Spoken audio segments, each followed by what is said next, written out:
kidding? Just one shot? They're not all zombies, Doug.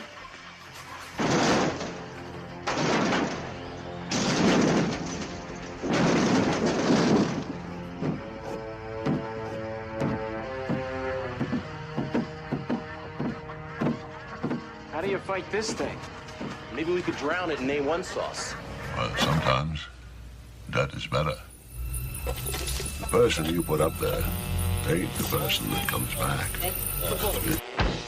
It's a dance song to get down with. About 6 feet under. Get there. Ooh, I love this song.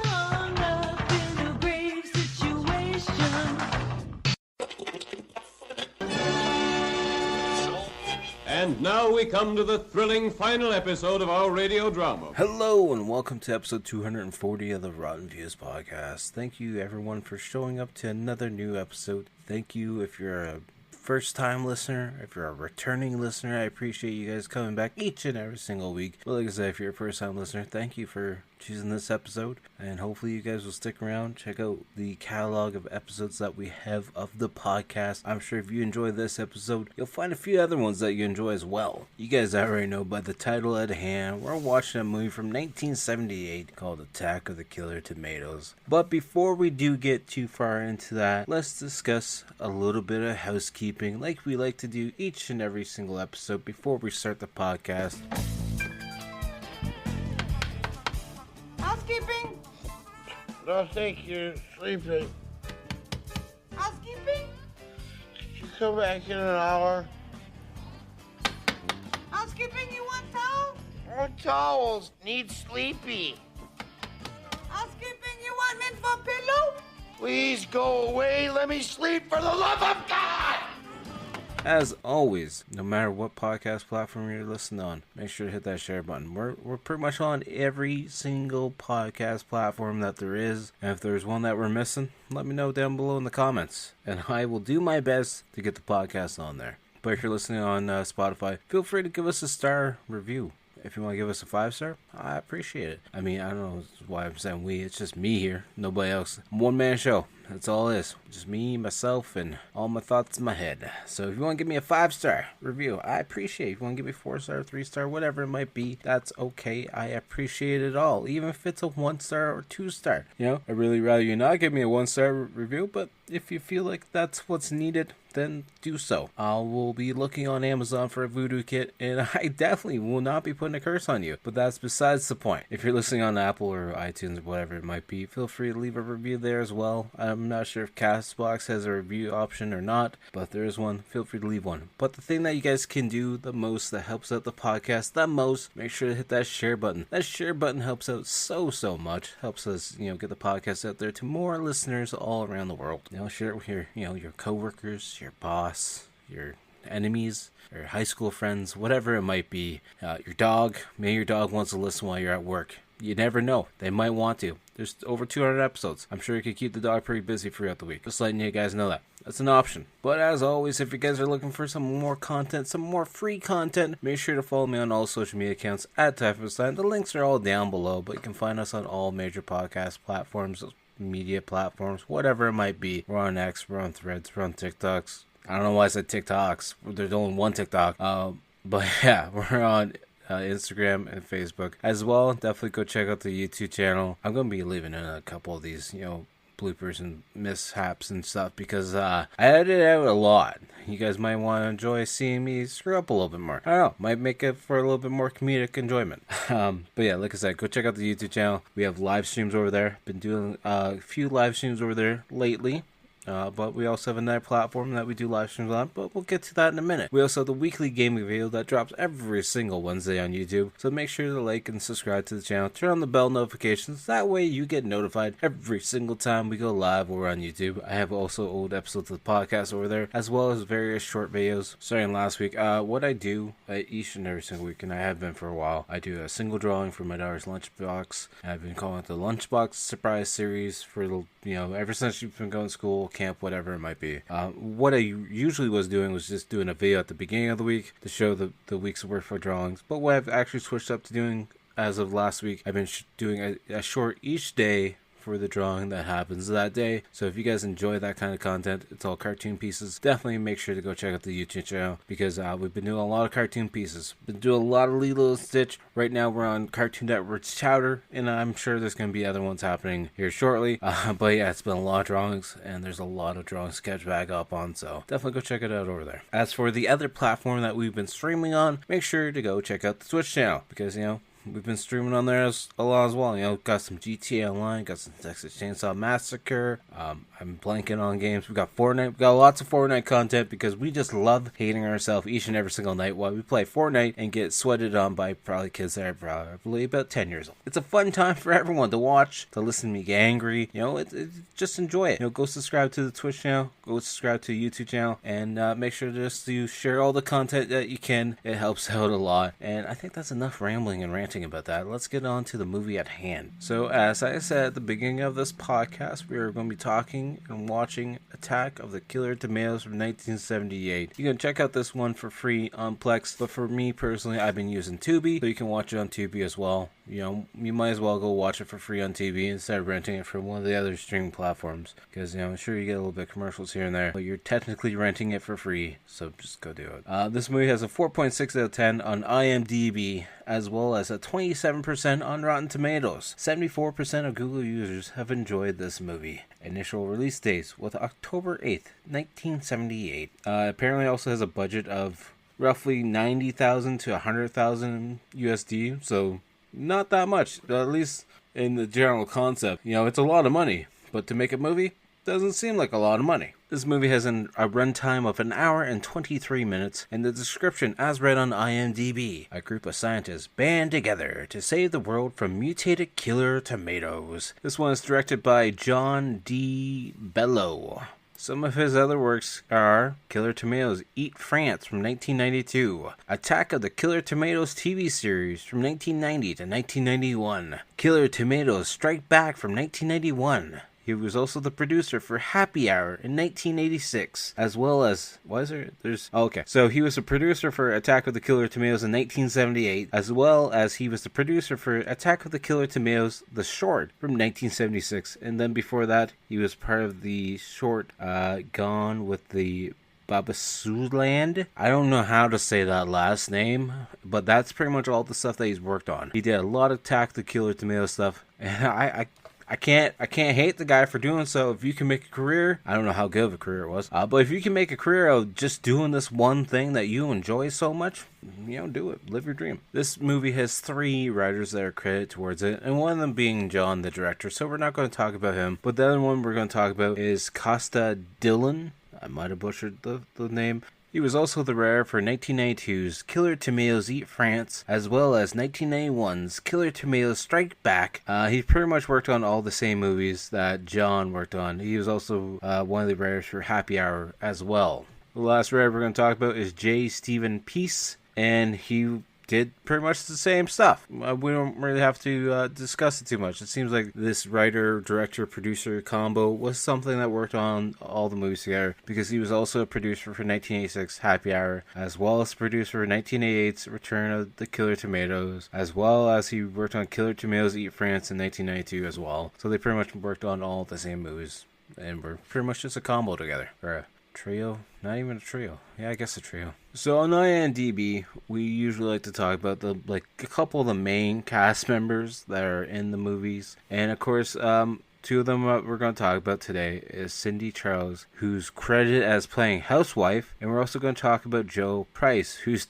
credited as being detective number 1. So sadly, when talking about Cindy, like I said, she's housewife number 1, or housewife in general, on Attack of the Killer Tomatoes. And then she has 1 episode of a TV show that she did in 2025, which is French related, and it's like Gates Perez. I butchered that name, I know that for a fact, and she hasn't done anything else ever since. So the other person we're going to talk about is Joe Price, who's detective number 1, who's only worked on Attack of Killer Tomatoes, and then 1 episode where he played a bartender in a TV show from 1965 1965 called The Virginian. And that's sadly it. I know I could go through the cast member list and try and find people that have other roles in other movies or TV shows or such, but I think we'll probably just leave that section at the point that we are leaving it at right now at this point in time, because it's a B horror movie, so I'm not expecting a whole lot from this. But this movie, being a B movie, it does have a tagline which just reads "Arg" and nothing else, because that's the sound that the Killer Tomatoes make the whole damn time in this movie. So that's what you're looking forward to, guys. Just so you guys are aware. So with that being said, I think we pretty much hit all the points that we needed to talk about with this movie at the beginning of it. So we're going to get right into the movie at hand. But for you first-time listeners, I just want to let you guys know this is going to be a spoiler-heavy movie. So if you don't want to be spoiled on a movie that came out in 1978, feel free to pause it now. Like I said, go watch it on Tubi or Plex, wherever you want to watch it. You can find it for free. It's probably even free on YouTube, to be honest with you guys. But for me, I'm watching it on Tubi, so feel free to go watch it on Tubi if you want to as well. If not, just sit back, relax, listen to me discuss this movie, and I'll either make you really want to go watch the movie, or you'll just be happy with listening to me talk about the movie, and you'll just avoid it. So I leave that up to you. But we're going to get ready to start talking about this movie. So, if you're at home, hopefully get some snacks, get some Doritos. I know for me personally, I found some sour Mike and Ike's today. Well, just going out to a couple stores that I usually don't go to because I really don't venture outside too often. I go to work, I go home. That's pretty much it. I live a pretty basic life. Now, I enjoy that. I play games with my daughter, we go outside, that kind of little stuff, but I don't really like going shopping at all, I'm gonna be honest with you. But I found some sour Mike and eggs, so hopefully you guys have some good treats, some good snacks, maybe some Chief Puffs, some Doritos, whatever it might be. Sit back, relax, listen to me talk about the movie. If you're at work, hopefully this helps you get through the day, and if you're listening in the car like I know a lot of you guys do, make sure to keep your eyes on the road at all times. I want you to get home or to work safe and sound. Don't hit anyone. I know hitting an old person might be like 100 points on the scoreboard sheet, but don't worry about it. Just focus on where you're going to get home or get to work, wherever it might be. And we're going to get started on the podcast at hand right now. Presents Saturday Night at the Movies, the television series which each week brings you the finest in recent motion pictures. Tonight, across this great nation, almost everyone has been affected in one way or another by this terrible tomato onslaught. Mrs. Williams, I understand your husband is missing. Yes, Do you think he's dead? Well, Will you miss him? Will you marry again? What if he's laying in a ditch somewhere, with both his legs broken, calling your name? You will have to find another man, You're no spring chicken. Lives are shattered. The nation is in chaos. Death and destruction sweeps the country. Foursquare Productions presents perhaps the funniest film ever made. Attack of the Killer Tomatoes. Attack of the Killer Tomatoes. You've never seen a film like it. This is the incredible story of the world's ultimate disaster. Vicious man-eating tomatoes grow to monstrous proportions. Faced with this unprecedented menace, the president calls upon Mason Dixon, special agent. Aided by his trusty sidekick, Dixon begins to unravel the terrifying mystery of the deadly tomatoes. Dixon is getting close, too close for someone or something.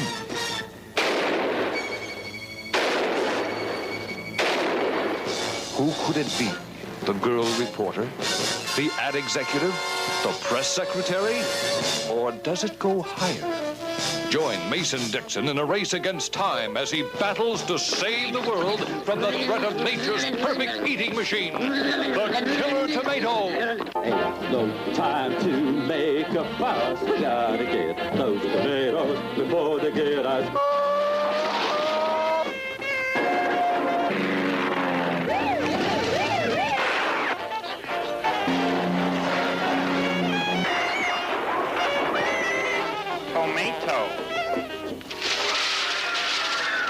Attack of the Killer Tomatoes. You've never seen anything like it. The movie started out with, in 1963, Alfred Hitchcock made a motion picture entitled The Birds, a film which depicted a savage attack upon human beings by a flock of winged creatures. I should do that movie for the podcast. People laughed. In the fall of 1975, 7 million blackbirds invaded the town of Hopkinsville, Kentucky, resisting the best efforts of mankind to dislodge them. No one is laughing now. Now it says present day. We see this. It's very grainy looking shot, kind of like a sundown shot by the looks of it because of the colorway that's on it. And we see what looks to be like apartment complex, and then we just see this lady, probably housewife number one, just standing there doing some dishes, cleaning up, being a good housewife, just trying to keep things clean and tidied. And then as the water's going down the sink, she hears some weird sounds, and then she sees a full tomato in the drain of the sink, and it's making some weird sounds, and she's looking at it, and then the tomato starts rolling around the sink and starts bouncing around, and then she's just like, oh my god, the tomato's moving. And then she just gets up against the wall and starts screaming, and then it fades. And then we have the intro credits start to come in. We have that classic Attack of the Killer Tomatoes font popping up. And I like the style of the font and everything. And I love the music, the intro music. It's, they actually spent money to have someone actually sing Attack of the Killer Tomatoes song, which I think is cheesy as hell, but I love it. And then we just see tomatoes getting splashed up against the screen. And it looks like blood splatter, but it's also tomato guts. And as the intro credits still play in, and I just think it's really well done. And then we see some officers and detectives taking pictures of a crime scene where we see the housewife dead on the floor with blood coming out of her face. And clearly she got killed by the tomato. And we see a bunch of detectives being like, what do you think about it, huh, Butts? What do you think about the crime scene? So, that's not blood. That's tomatoes. I thought the detective just crouches down beside her and touches her blood and then looks at it and be like, nope, that's not blood at all. That's tomato juice. That's definitely, I know tomato juice when I taste it. Then we cut to this wife and husband, and the wife's looking at a newspaper, and the husband's drinking some tomato juice, and then he starts choking on it and falls to the ground. He's like, that doesn't taste like tomato juice. And then he starts freaking out and knocks over the coffee, and the wife's still just reading the paper like it's no big deal. She doesn't care at all. It's like, good, I'm glad Harold's dead finally. And we see this cop shootout scene, and then these other cops are showing up to the scene, and then out of nowhere this helicopter that I'm assuming is on the police force just starts spinning out behind the cop cars, and then he crashes in a field, and the cops turn around and be like, oh my god, what happened? How did he crash? What happened to the pilot? What happened? And people are like, there's kamikaze tomatoes. Like, tomatoes can't fly. It's like, yeah, well, tomatoes are going crazy. They're trying to kill people, so of course it took over the helicopter. And then we have, I think, two of the senators are talking to each other and be like, so the tomatoes are going a little bit crazy. We got them kind of contained to the north end. We got a couple of the roads cut off. And I think we're going to keep everything quiet. We're just going to get everything under control. And then we see another officer with a shotgun who's trying to shoot at some tomatoes that are rolling down the dirt at him. And then one of the guys is like, I thought all we wanted was a bigger, healthier, better tomato. And now, it's pretty much happening to us. These healthier tomatoes are alive now, and they're all trying to kill us. So I guess having a healthier tomato probably wasn't a good idea, actually. Then we see an officer general and a bunch of other soldiers, high-ranking soldiers, of course, getting ready to go to this meeting room area where they open up this door, and pretty much the meeting room is inside a closet. The chairs don't have any room to move back. A couple of the guards and generals have to actually climb across the table just to get to the seats where they're going to sit. And it's a very B comedy style movie, and I enjoy it. I enjoy these little setup scenes. It's not meant to be taken seriously by any means possible. Of course it's not. It's a movie about giant killer tomatoes. Why would it ever be taken seriously? So then while they're waiting for this other guy, press guy, to show up, they're like, hey, has anybody been talking about this new program? And he's like, no, actually, we haven't been following that new program. We've been following this other naval program that's called and everyone just keeps imitating the same sound, and everyone starts talking all over itself. And then the press guy comes in, and we just hear everyone, talking over each other. And he's like, hey, I'll go sit in my seat over there. I just gotta climb over the table in front of you guys, okay? And then the scientist guy speaks out. He's like, so I guess you guys probably have noticed we got kind of an issue with some, tomatoes, and they kind of are alive. And, I'm gonna let my other scientist buddy here discuss the project a little bit and discuss what's going on. And the other scientist guy is a Japanese guy, and it's kind of funny because they are letting him talk, but he's talking like he's dubbed over because his voice is talking, but the mouth keeps moving after the voice stops talking. He's just discussing how they had the ultimate attack to get rid of these tomatoes, and the room's so damn small that he's doing some hand gestures with his hands, of course, as you do with hand gestures, and he actually hits a naval pitcher on the wall, and that naval pitcher sinks into the bottom of a fish tank that's directly below it. Funny enough, and it's just pretty much you see the naval ship sinking, of course, being like, that's probably what's going to happen later on in the movie. And apparently the Japanese guard or scientist is Dixon. And one guy's like, we got a good solid team that we want to introduce Dixon to. So we got to take him outside. You better bring your coat because it's a little bit of a Jap outside. And their scientist is like, he means cold. It's a little nippy outside. And their generals are like, yeah, that's okay. We'll go look around at the other tomato programs that we have going on, to fight the tomatoes, the security programs. And we see one guy who's just a scientist coming out of a room just screaming because he's got tomato juice in his eyes, or he's got something in his eyes. I'm not sure what it is. But then these guys go to look at another guy that's part of the program, and he's supposed to be a robot. He's a person that's just completely smiling the whole time. And then one of the scientists makes Bruce do like donuts in the science lab, and he's just spinning around constantly. And then he goes off to do something else, and then there's just smoke coming all over the place. You hear crashing sound, and clearly Bruce didn't probably do a good job. So I was wrong. Dixon's not the Japanese guy. I'm not sure why the scientist said it to the Japanese guys. Anyways, we see the one general showing Dixon, this little white guy, his squad, his new squad. One guy is in a scuba suit for some reason. One guy is an African American who has a fake white nose on for some reason. Another girl looks like she's from like a gym squad of some sort, and she's just happy as hell to be part of this new squad. So then we see Dixon's new squad leaving this room, as all we can hear is the guy in the scuba suit trying to breathe. And then out of nowhere, this little drummer boy just follows behind them, and Dixon's looking at it being like, where did you come from? And then we cut to a bunch of girls that are just swimming, having a nice time in the water, just, relaxing, enjoying the sun. And then we hear the tomatoes coming at them, because then we see a bunch of tomatoes just floating in the water, making sounds. And then out of nowhere, they start screaming. And it's like a scene from Jaws again, if he was from Timu. So then we see this press conference going on, and they get ready to cancel the press conference because, he's like, we're done with all the questions. I know you're worried about the mayor, spending some tax money on the fancy toilet paper with the flowers and stuff on it, but it's no big deal. And then as they get ready to leave, then someone speaks up being like, I got one last question. And it's like a 10-year-old. And he's like, what about the killer tomatoes that are, wrecking the place, And the guy on the podium is like, it's a particular vegetable that's not really giving us any problems. It's not a menace by any means. The president's not leaving any stone unturned, though. And he's just, he's got some very professional leaders in this field right now, just discussing the situation and looking everything around and over and making sure it's all good. You don't have to worry about no tomatoes killing you. And then we see like this Senate meeting where they're sitting around like the round table, and the main guy's like, so does anybody remember why we're here and what we're here to discuss? One of the other guys speaks up. He's like, the tomatoes. We're here to discuss the tomatoes. He's like, yeah, I totally remember that. Then we just have this newspaper company where we just see this guy sitting behind the desk. It just says editor-in-chief. Doesn't give him a name, nothing at all. And he's asking his secretary to, get people on this case. And every single one that he asks for is like, well, they're on this case. And they're over this place. And they're in this place. And they're a little bit busy. He's like, well, fine. Just give me anyone from the special cases department and get me one of them to put on this case. And the guy's like, well, actually all of them are on special cases as well. The only person we have left is yourself and the new girl. If you want to do the new girl. So he gets pissed off about it. And he's like, fine, we'll do the new girl. And then we just cut to a bunch of people out having some fun, riding some dirt bikes. This guy crashes his dirt bike. And next thing you know, we see a tomato roll up beside him.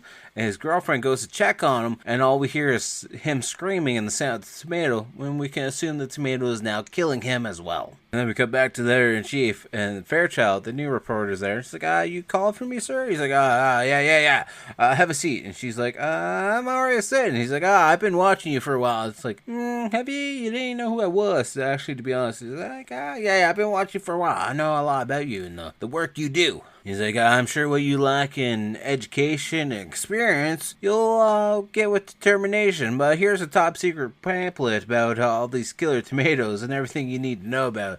So just go ahead and do your job, all right? And we see this cop car just speeding down this dirt road, and the cops are yelling for help, and they're starting to go off the road, and next thing you know, we see tomatoes getting thrown at the car. There's tomatoes all over the place. There's tomato juice all over the car, over the windshield. The car's off in the ditch now, and the car's just shaking because the tomatoes are trying to get inside at the police officers. And then the driver's like, you know what? I'm tired of this crap. I'm tired of all this bullshit. And you know what? To be honest with you, I quit. And then the other guy's like, you can't quit. The department needs you right now because we got too much crap going on right now. And he's like, well, I don't want to die. He's like, well, we're both going to die if this keeps up. Then we see Jim, I think he's the lead reporter guy, sitting down with the mayor or the president, and the president's like writing on this form, official president's signature, and he's writing it with a different pen each time, but he's also crunching up the paper after he's done. And then the next thing we see is some people laying on the floor of a grocery store, and the tomatoes moving over top of them. And it's definitely like a stop motion movement over top of them. I thought it was actually really funny.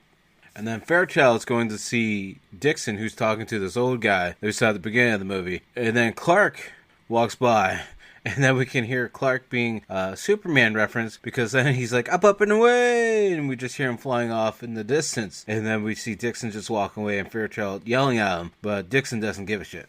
See Dixon in his car driving with his new squad, his new special forces, and they're all just talking in the car, and the scuba guy's sitting in the back seat and actually hanging his flippers out the window. He has his feet hanging out the window. And then one of the other squad guys, it looks like he's a medieval style guy, like a war guy. He's just hanging out the passenger door, just kind of rubbing his hand against the road as they're driving down this dirt road. I guess the guy who looked like he was a medieval guy keeps changing his appearance because he's supposed to be like a master of disguise, because once he gets out of the car to let the flipper guy out, he looks like Abraham Lincoln at one point in time, but they also dropped the girl off at another spot down the road. I don't know why they keep getting dropped off at random spots of the road, but it is what it is. Then as Dixon and the last person are sitting in the car together, they're just sitting on the side of the road, and we hear a plane going overhead, and the guy says, Geronimo! The next thing you know, we see a guy landing on the car with parachute and all.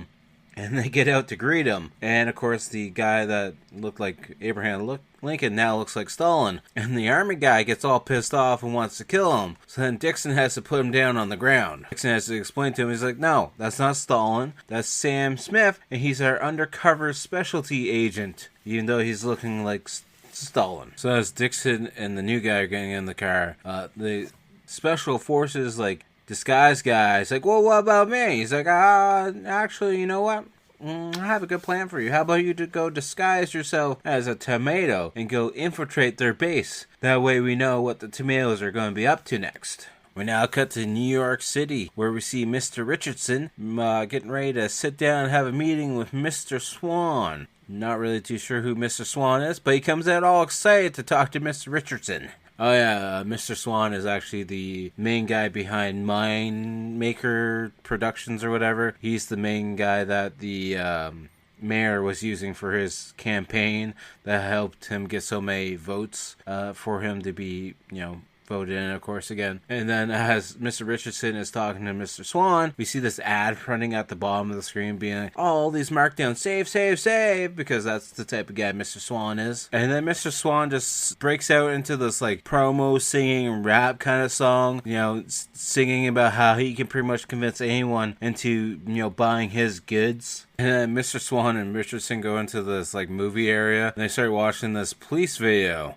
And the guy on the description is like, this police officer is just like any other New York officer, just protecting and serving, making traffic, able to go from point A to point B with no problem, because he's being one of the street cops on the beat, telling cars to go which way to go. And then the narrator guy's like, there's only one thing that's different about this police officer though. He's blind. And then we hear a bunch of car crashes happening all in the distance on the screen. And then Mr. Richardson's like, maybe he's not the best choice for an officer. Then we see Fairchild sitting in the hotel lobby area, and she sees Dixon and the other military guy go up to the room. And then Fairchild just goes over to the receptionist, being like, so I lost my key to room such and such, which is actually the same room that Dixon's staying in. By chance, could you give me another key just so I can get back in my room? And they don't even question her idea or nothing, just be like, here's the key. And then she's sitting in the waiting room, I'm assuming, or the lobby area, waiting for Dixon and the guy to leave again. But of course they're not leaving. So then she's like, screw it, I'm just gonna go into the room. And when she goes in the room, we see them sleeping. As soon as she walks in the room, the soldier guy turns on a light, and Fairchild's like, I'm sorry, I thought this was my room.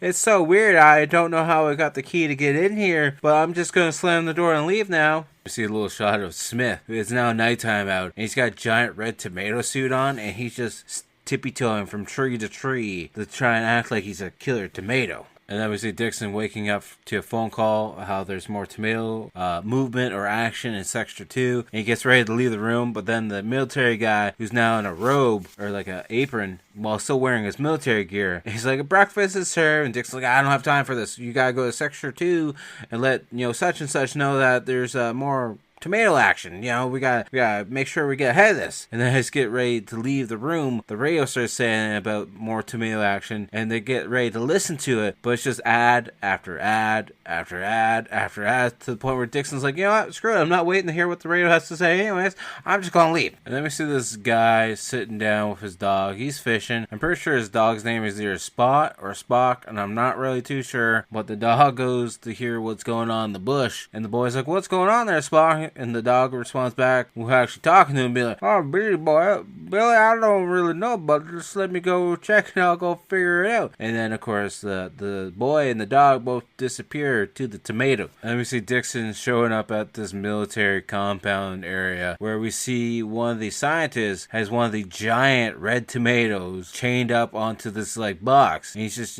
testing it out. He's got the little ear thingy to hear the tomato's heartbeat, I guess. Scientist's like, gentlemen, I have some news. This isn't what we thought it was. This, God help us, this is a cherry tomato of all things. And then we see this giant tomato in a parking lot chasing someone down who's running away with a shopping cart. And this tomato, when I say is giant, it's like 3 stories tall. And then the Olympic lady that's like on Dixon's Special Forces is sitting in the woods having some cereal. Not sure where she got the cereal at all. She's got the bowl, the milk, everything, the box of cereal. Anyway, she's sitting down to have some cereal, and that's when she hears the tomatoes coming at her. And then we have these giant volleyball, beach ball sized tomatoes coming at her. And then there's a tomato that's probably like 6 feet tall, just rolling right at her. And all we hear is her screaming as we assume the tomato consumes her. That's when then the military guy shows up, and he's still got his parachute on his back that's deflated. It's out. He's dragging it along as he's walking. And he goes over to the lady, and she's dead on the ground. And he pokes her with her sword. He's like, Mr. Dixon wants me to let you know that there's tomato action in your sector and to keep an eye out. And then he just walks away, even though she's already dead, so she doesn't know anything that you just said to her because, well, like I said,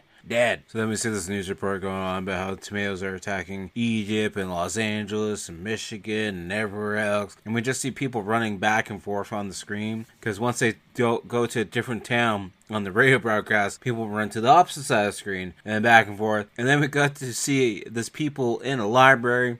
They're all sitting down, studying, listening, reading books, whatnot. And the guy just pokes his head up from behind his book. He's like, tomato. And everyone just screams for their life, evacuating the whole library. And he just sits there and smiling the whole time. Be like, yeah, that's my kind of guy. I'd do that. I would do that. And then we return back to that like senators conference where everyone's sitting around the round table. And the main guy's talking. And everyone else is just falling asleep and snoring the whole time. They're drooling, their heads bobbing all over the place. And then we cut to San Diego. Dixon's back at the science lab talking to all the scientists and everyone around the table. He's like, it was kind of weird. I was driving down this back alleyway and 2 tomatoes were cutting me off. One was in front of me, one was behind me. And then out of nowhere, they just rolled away and just left me. And the Japanese scientist is like, so you made no weird motions or anything? Didn't sing to them? Nothing? He's like, nah, it's just weird. They kind of just left me alone. So then we see Fairchild calling the news reporter, and Dixon's also calling the news reporter. Now we're all on a 3-way call, and then we see actually Dixon's not on that 3-way call because he's actually on a call with the military guy, and they're all discussing the same things but at different times, and they're all confused at the same time as well. Then after they get done the phone call, and the news reporter tells Fairchild, just take it easy, just rest. She's probably just making a little bit of mix-ups, no big deal. And then Dixon's like, all right, military guy, just go calm down. I'm sure everything's fine. And then once he gets done talking to Dixon, she calls back the operator, being like, operator, I made a wrong call. Have my quarterback? And the operator just ignores him. Then we see the military guy is in the same lobby area with the phone where Fairchild was on the phone as well. And Fairchild just goes up to him and says, hey, you want to go to bed? And he's like, sorry, what'd you say? I need to go to bed. And then he just walks away and leaves her. Then we cut to Fairchild in her room, all depressed. She's actually in the room with the military guy. And apparently he's a little bit confused that she's in the room. He's like, why are you doing it in the room? You're a spy. You're definitely a spy, aren't you? And he starts freaking out on her, and she's kind of just there because she wants to be with the guy, because she's also depressed because the news reporter guy that she's working for is like, "Oh, I don't think you're using your full potential." And then out of nowhere, we see her running out of the room screaming, and she runs past Dixon, and Dixon's just looking at her confused, being like, "Huh, wonder what happened there." And then he gets to his room, and it's destroyed. There's the furniture all over the place. We see the military guy struggling underneath his parachute because he's still stuck underneath that. And Dixon flips the chair back over and sits on it, being like, "So, what happened?" And then we see this random guy with his ski mask on, a trench coat. He shoots at Dixon while the soldier guy's there with him. And then out of nowhere, we see the soldier guy trying to chase him down. There's this comedic scene where he's just running through different areas. Comes through this train yard. And then next thing you know, we see the soldier guy with his hands up because he's got the gun pointed at him. And a train comes through, and the mugger guy just runs down with the train. And the soldier guy's just like, "Huh, I wonder where he went." And then we cut to the president guy who's still signing his name on the piece of paper, and he's still just crumpling them up and throwing them all over the place to the point where his desk and floor is full of crumpled papers all over the place. And we cut to Special Agent Smith, who's still disguised as a tomato, sitting around a campfire with some other tomatoes, eating some food, where he then says, "Hey, can somebody pass the ketchup?" And he just stares off into the darkness. Then randomly we see a bunch of soldiers standing outside. There's 5 of them, I should say. And the main guy at the front of the pack starts singing. And then we have another musical number that breaks out, because Mr. Swan has like 2 musical numbers in this movie. Then these military guys just start breaking out in song and dance as well. And it's kind of unique and different and funny. And this movie's just all over the place, to be honest with you. We just see the military starting to fight a bunch of different tomatoes. And then we see the one general guy who's being attacked by a giant tomato, where it pins him up to a wall. We see explosions happening all over the place. We see military vehicles. We see people shooting guns. We have a news reporter that's narrating over, saying how the tomatoes just kept on going around, killing people, attacking people, even, doing some adult things to them. I don't want to use the R word because I don't know if that would get me a hit on the podcast or not. So they do that thing too, which I'm not going to discuss. And then it's like the next day, and the reporter's talking to this lady, and her home looks like it's destroyed because there's smoke coming out of the windows, and there's no window, actually. There's just a frame where a window should be. The reporter's like, "Hey, Miss Williams, you gotta look in the camera, okay? Do you know where your husband is? Are you gonna remarry again? You're gonna have to remarry again, right? Because you're no spring chicken. You can't do this by yourself. Also, do you think your husband's, like, dead somewhere? Or do you think he's just laying in a ditch? Maybe his legs are decapitated or broken. Maybe he's just screaming out for you and, his dying breaths." And she just has a mental breakdown. And then we just see Dixon walking around,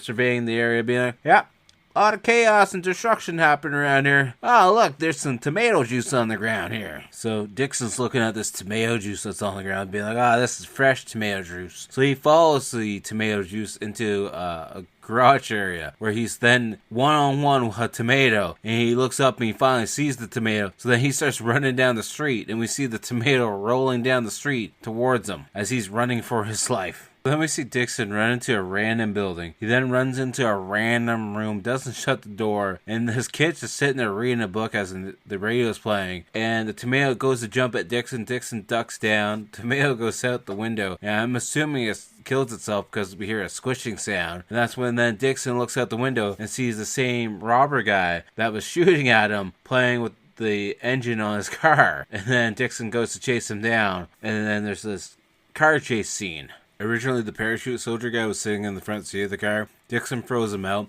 to get in the driver's seat, of course, for himself. And as he's shutting the door, the parachute actually gets stuck in the door. So Dixon just starts speeding away after the guy.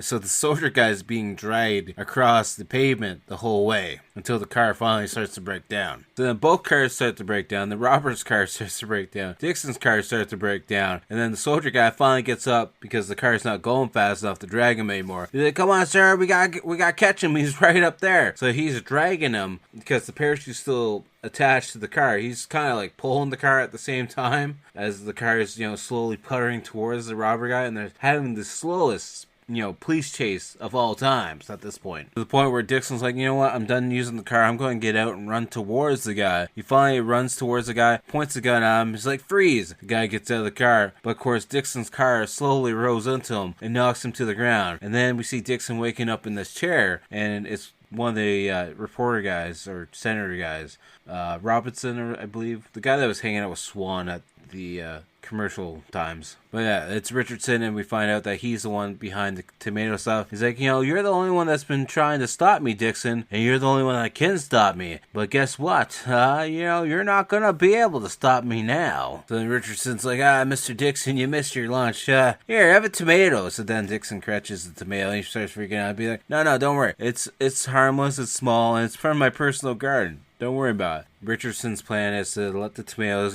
wreak havoc, do what they gotta do. And then before things go, too far, he's gonna come in and save the day, or what's left of it at least, and be the golden boy to save, everyone in the world. Dixon's like, well, you seem very confident for a man who's failed twice, Richardson. He's like, 3 times, actually, Dixon. But who's actually keeping track of this at that point in time? So then Dixon's like, how about you just tell me how your plan goes before you kill me? So he gets ready to tell him what his plan is and how it's going to work. And then out of nowhere, the soldier guy comes in, stabs Richardson, and drops me big. That was real close, huh, sir? He's a real bad apple, eh? We see Dixon send the sergeant guy out to get everyone in town that's left and get them to a certain area. And we see them walking behind the soldier guys. He's, cheering them on. He's got a sword in hand, being like, let's go, we're a strong team. As there's a commercial ad playing at the bottom for Swan, of course, saying how everything's on sale, everything must go. And then it changes to, send help us please. And then it turns into tomato sounds, so we can say that it's all gone bad. And then we just see everyone at this stadium area, and there's a whole crowd of people dressed in various outfits. And then we see a bunch of giant tomatoes coming down the rampway towards everyone. See a shot, they're at the San Diego Stadium, and that's when Dixon yells, everyone cover your ears and turn on the record player. We can't hear this horrible music called Puberty Love. And it starts playing over the loudspeakers in the stadium, and I'm assuming the tomatoes slowly start to die because they don't look as active as they were looking. Then we see everyone running out of the stadium to the parking lot, where we just see a bunch of tomatoes all over the parking lot. And then it's just scenes of them stepping on all the tomatoes. And there's a bunch of shots of various feet squishing tomatoes. And out of nowhere we hear Fairchild screaming off in the distance. And Dixon goes to save her. And it's one of these giant tomatoes, like the biggest one. And he's got earmuffs on to block the music out. So then to save the day, Dixon on him has the music sheet for Puberty Love. So he pulls it out and starts walking towards the giant tomato so the tomato can see it. Apparently he can read music, because then the tomato squishes down to a small, normal tomato and gets squished. So then we see Fairchild and Mason saying goodbye to each other in the center of the field, and they say their first names to each other for the first time ever. And then they keep saying each other's name to the point where they instantly fall in love. And then the scene changes to a slow motion scene where Mason's running to Fairchild. And usually it's the girl that's jumping into the guy's arms. It's him jumping into her arms. And then it breaks out into another musical moment where Dixon first starts singing about how when he first saw her, he hated her. But now they like each other because they know each other instantly. Just like that, apparently. We see Mason and Fairchild walking off into the sunset, holding hands together, as we hear a bunch of various animals making sounds, even monkeys by the sounds of it. It's there's no monkeys around there at all. And then as they're gone, we then see a carrot starting to come out of the ground, being like, alright guys, they're gone now. And then the end pops up, and that's the end of the movie. I gotta say, this movie's just, it's weird, it's all over the place, it's silly, it's cheesy, it's stupid at times. It's stupid actually all the time, to be honest with you. But it's a fun movie nonetheless. I do enjoy it. Is it something I'm gonna return to that often? No. Like I said, I haven't watched this movie since I was younger. But on the scale of 10 on the Rotten meter, I give it a solid 4.5 out of 10. I think it's fun, it's enjoyable. I wish there was more scenes of the tomatoes attacking things, but it's obviously hard to do, especially at 1978 when this movie came out. So I think with everything considered, I think they did a really good job with what they could at the point in time that this movie was made. But we're now at that point in time where we got to pick what we're going to be watching next week. So we're going to stick with Tubi. We're going to watch a movie that we've actually never seen before. I think I've heard people talk about this movie because it's a John Landis movie, surprisingly enough. He's actually the director as well as apparently starring in it. But anyways, that being said, we're going to watch a movie from 1973. It's a comedy, horror, sci-fi movie. We're going to watch Slock for the very first time. Hopefully I even said that right. I might have butchered that, but I'm pretty sure it's Schlock. Schlock? Yeah, we'll say it. That's what it is.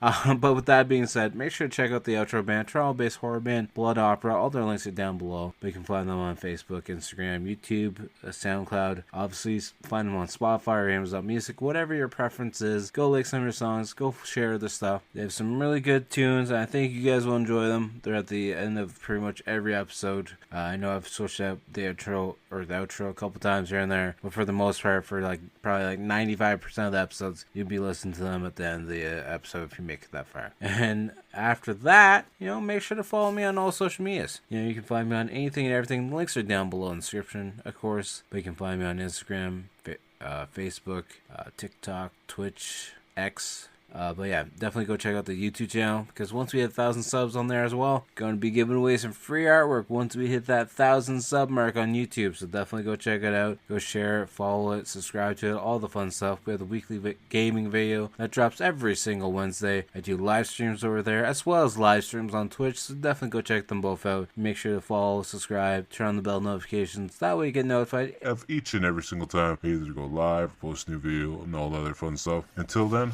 I'll talk to you guys all later. Peace.